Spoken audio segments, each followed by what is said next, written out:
This ballast, not your friend. Most people don't know how to interact with them. They've got a total of, like this one's got.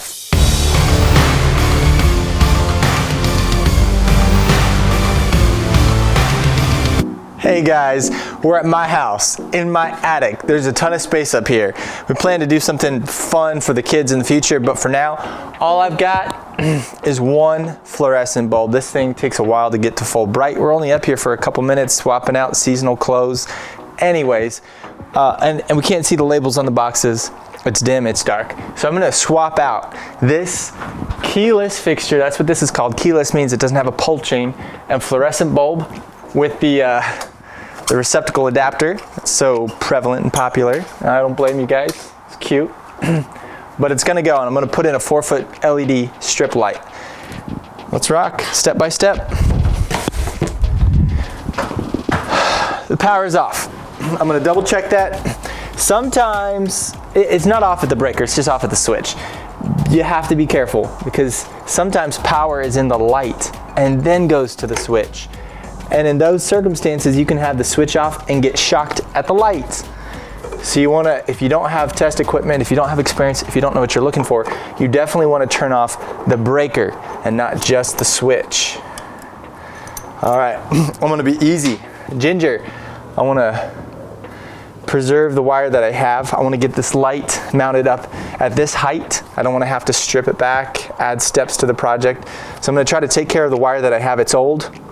1938, it's very old. This is the original BX. This has been here since day one. So I'm gonna ease that off. Get rid of my porcelain. This is real porcelain. It's like a toilet for electricity.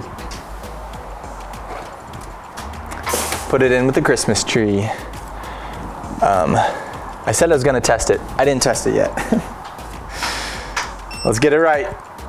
All right, would have already been shocked anyways. All right. There's an internal clamp to this box and I've got to take that apart. Got to loosen it up to get that wire freed up. Handy dandy, I've already got a staple within 12 inches of the point of entry. Your wire may be different, your situation may be a little bit different. If you've got non-metallic cable, use a clamp in your fixture for non-metallic cable. If you've got an LED strip light that plugs in, awesome. Put in a receptacle for it. My LED strip light is hardwired, and I like that better. Just a few less parts, a reduction in our parts count, and one less potential point of failure, one less connection, electrical connection.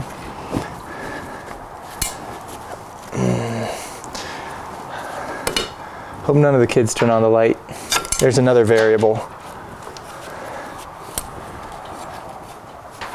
Easy, patience.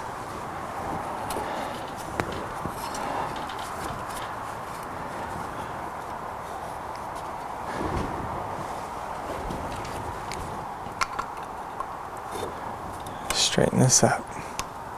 All right, one thing we've talked about in the past is how the jacket is the ground connection, so we want to make sure that's securely connected when we put it back together to metal, not plastic.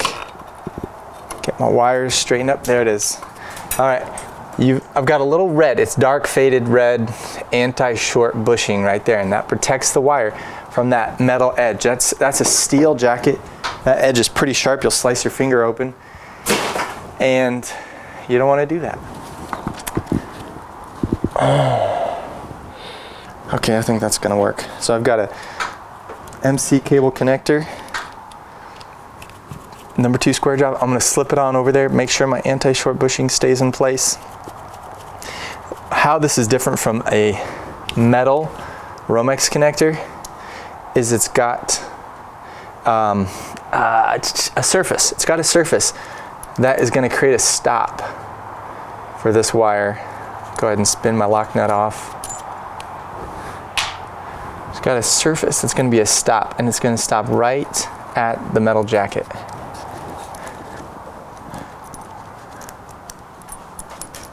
Come on. Easy. Open it up a little bit more.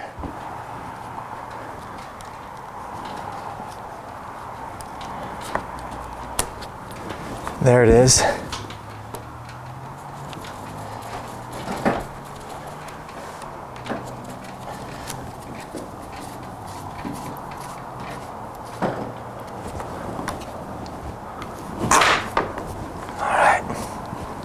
gonna get some slack, make sure I can turn a 90-degree angle and put that in my fixture. All right, now for the fixture. Check this out. This is actually not an LED strip. I lied to you. It's a fluorescent strip. What's the difference?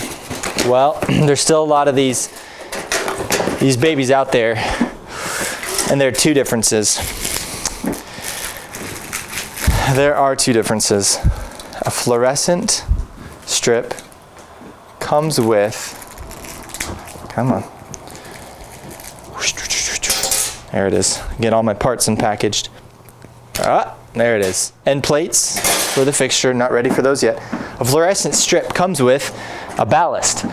Magnetic ballasts are old school, so you may encounter that if you're doing a retrofit. This is an electronic ballast. Some LED lamps are compatible with electronic ballasts, but these are not. And I prefer to bypass, remove the ballast. So there's a mounting screw Phillips head on this end, and I'm going to take this ballast out, and that's the difference. You can buy a fixture that's just a raw housing, and that's cool, but often at this point they still cost about as much as a fluorescent fixture because people know that no one's buying and installing fluorescents, so there's not a value to the ballast at this point. So I'm going to bypass the ballast. I'm going to get rid of it altogether. All right, a little planning. I am going to use the leads off the ballast though, so I'm going to cut that right off. I've got no need for that ballast. I never want to see him again. So he's gone out of the equation. I just stripped out the ballast. Why did I do that? Because there are LEDs that are compatible with electronic ballasts. It's because I wanted to remove this failure point. There's a whole bunch of stuff in here. I wanted to eliminate all of it from the equation. So I got direct wire 120 volt AC input LED lamps. This ballast, not your friend. Most people don't know how to interact with them. They've got a total of, like this one's got 5 leads coming off of it. Do you know where every one of those leads go? You might know what the black and the white is, but blues and reds, what the heck, right? You could probably buy new ballast, put it back, color to color, match it all up. Hopefully it's cool. But T8, T12, T5, do you know what any of those numbers mean? Like, this is not handyman friendly. This is electrician level stuff. I don't know too many handymen that interact with ballasts without frustration. So my bent for the next guy, and to reduce failures, eliminate the ballast. I don't like them. I've got some nice wiring leads. Now, I don't want these tombstones. One wire to a tombstone, you can pretty much bet that that is a shunted tombstone. A tombstone is what holds the LED tube in place. And shunted means that the metal connection, the electrical connection on side A and side B, side 1 and side 2, they're common, they're together. They're not separate and distinct. The new setup with the LED lamp, it's different.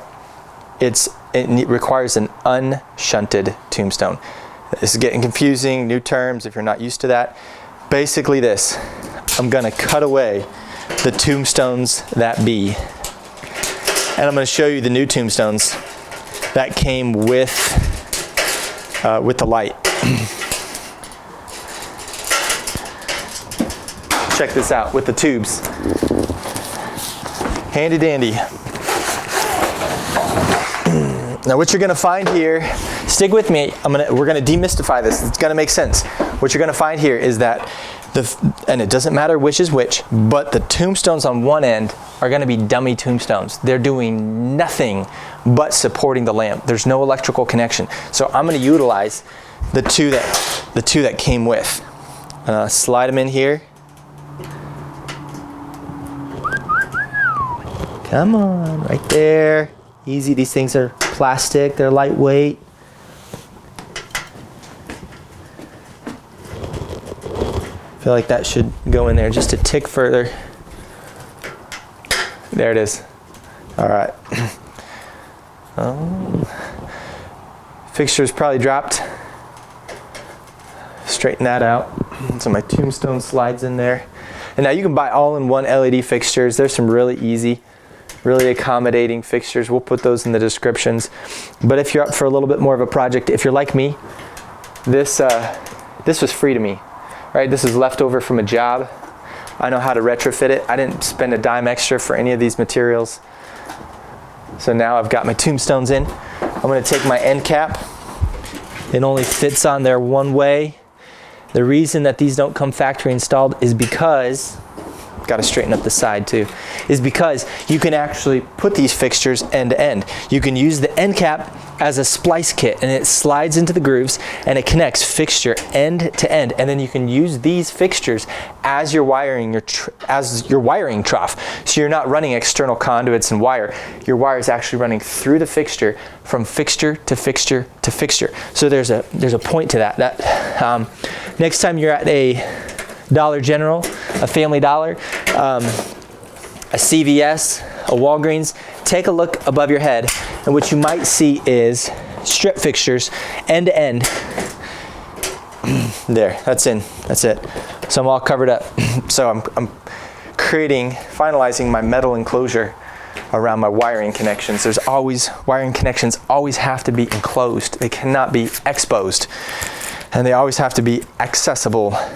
There's my new Tombstone. I'm going to show you how to make that up real easy. There it is. Shatter resistant, acrylic, diffused, beautiful. I like it.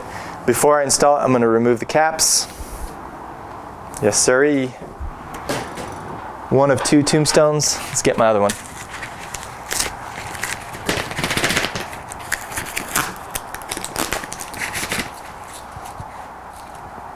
There it is.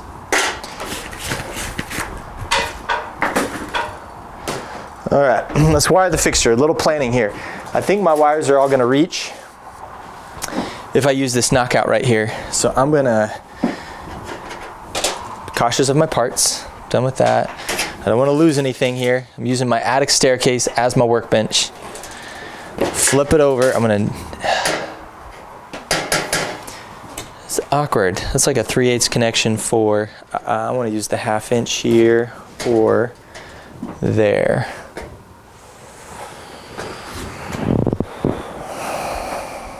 I'm gonna use this one here. So watch out, you've got 3/4, 3/8, and 1/2 inch. 3/8 is really not a common electrical connection. That's probably for what's called an AC cable. That is a very cost-effective commercial wiring method for production installations. So just be mindful that the knockout that you're probably gonna want if you're working at your house is the 1/2 inch knockout, which has a nominal dimension of 7/8. All right, so my wire's gonna come in right here. That's how it's gonna mount. See how my holes line up. Might need to drill some mounting holes, but I've got quite a few here. I only need 2 screws in it. Before I mount my Tombstones, I'm gonna go ahead and connect the wire. So I'm gonna strip back a little bit of this. This is, what is it? Can't hardly, 16 solid possibly. And I'm gonna plug, it doesn't matter, it's interchangeable, but I've got 2 electrical connections here and I've got 2 there. One side's hot, one side's neutral. Check your fixture, make sure there aren't any markings. If there are, honor them, follow them. This Tombstone is rated, you see everything needs to be marked by code. Rated 600 volts, 660 watts. We're not anywhere close to that.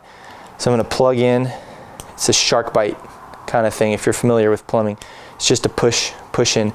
Here, that's my hot side. Again, hot, neutral, interchangeable. The Tombstone is plastic, so it's not grounded, but the fixture is grounded. It's got a ground screw here. Won't be utilizing it because we don't have a ground wire. All right, so now I'm gonna cut it off about 5 or 6 inches, and I'm gonna jump to my other Tombstone. Strip these off. These connections are fragile in the Tombstones. Lightweight connection with lightweight wire, so take it easy. So I'm just creating a jumper. That's all these Oh, look at that. First one popped out. Let's try it again. Come on, baby. Don't fail me. Wow. Ooh, ugly. All right, that one's better. I'm gonna take it real easy. So I'm gonna jump her over here. I'm just gonna be consistent. Neutral's on the left, hot is on the right. So now they're connected to each other, and now I need to connect them to the power source. I'm gonna connect, maintain my color coding. I've got neutral on the left, so I'm plugging in my neutral feed to the left, my hot feed to the right. There it is. Okay, so I've got my tombstones wired, and now I'm just gonna slip them into their housing. Again, there's a groove. They go in one way.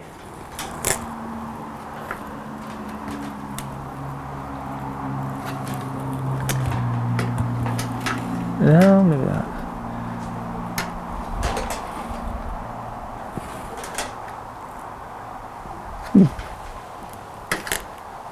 It's funny. Okay, I've got the wrong groove. They're two grooves. Look at that. I want that one. There it is. Oh.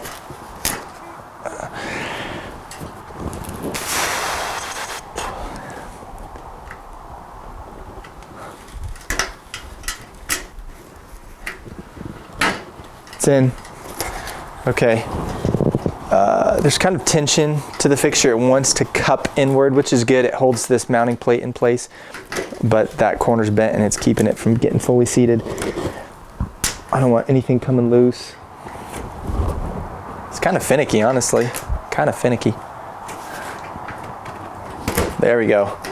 Finicky, but free. I like how it's seated now. I'm almost fully prepped. Here's my plate for the other end.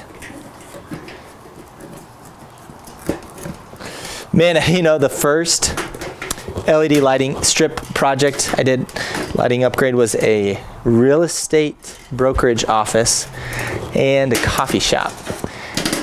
And there are two incidents that happened there.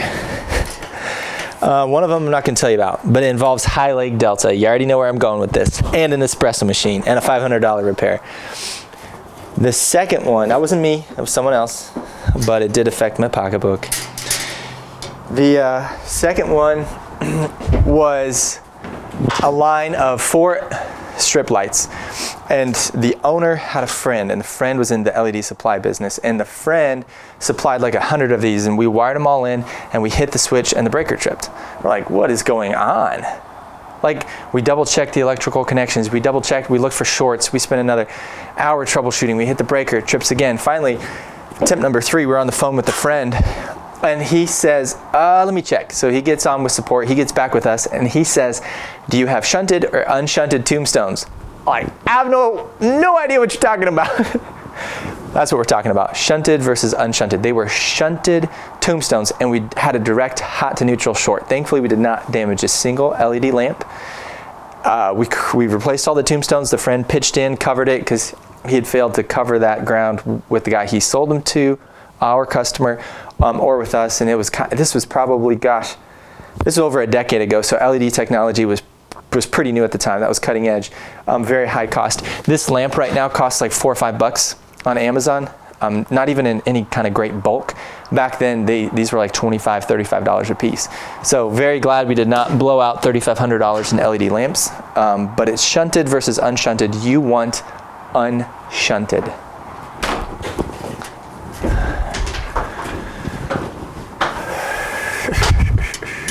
So I'm gonna get this thing where it's gonna go, but I don't actually want to pull that in there and fight it and have it hanging off the wire until it's mounted.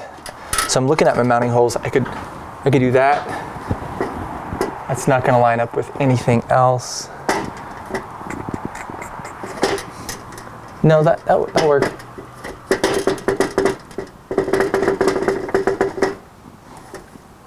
All right, it's gonna stop rocking once it's fully secured and no one's messing with it.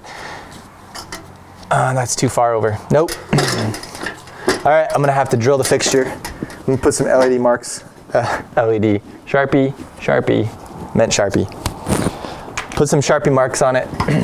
Get it eyeballed straight for now. There's 1, there's 2, and there's 3.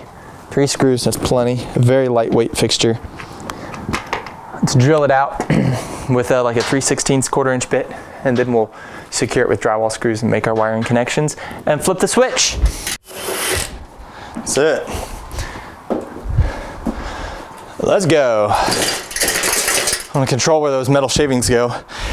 Those things get loose, you step on them, get them embedded in your hands or your sock feet, you know, that doesn't feel good. No bueno. See if that wiring's right where we wanted it to be.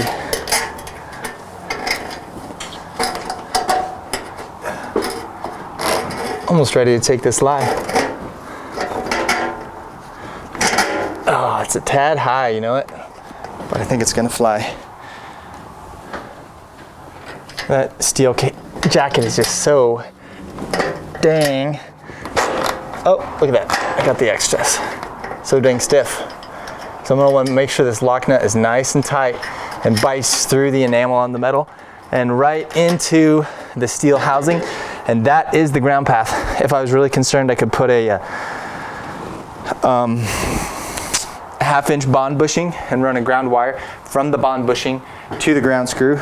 I'm above, this is 6 feet, so I'm above 8 feet, and it's an insulated surface, so I'm not actually that concerned. And I think I'm gonna get it pretty tight. I've got good, clean access. Sometimes you're working in such a tight space, you just can't get it that tight and you can't be sure. But just so we're clear, that fitting right there is making a mechanical and an electrical connection. The electrical connection is only in case of under fault conditions, but you got to plan for those.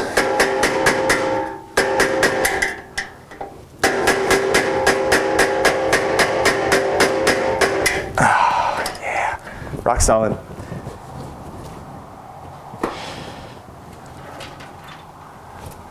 All right, now it's a color to color equation.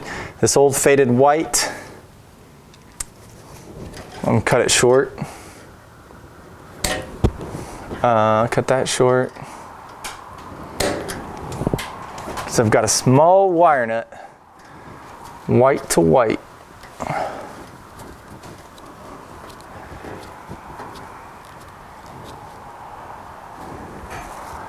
Black to black.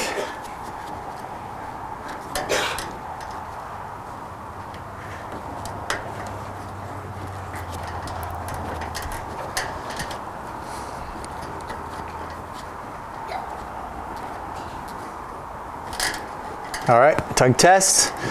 We've belabored electrical connections in other videos. You can check those out. We're almost there. Let's see if this thing fires up. So you want to watch your wire, make sure it doesn't get pinched. It kind of wants to fall out of there. That's usually the case. This small wire, you can bend it around without hurting it quite a bit. And then there's one part I hope that you haven't already lost if you're following along step by step, working on your own job. And that is this little clip. That right there. About to drop it with my gloved hands. Yeah. All right, so get your cover outside. It's just a bit larger, outside of your fixture. And then, it's not quite lined up, so I'm gonna pry on it, shove it down to the right. And then in goes my clip. It's like this super fancy U. It goes in, you might say perpendicular to the fixture, and then turns 90 degrees. You might need a tool to turn that. It's often fairly tight. All right, now our lamps. You can still go wrong, so keep watching. It's not over till it's over. We don't have a fat lady on site, so we'll just have to throw the switch to figure out when we're done. All right, so I pulled the protective ends off those pins because they don't want those getting damaged in shipping. Makes all the sense in the world.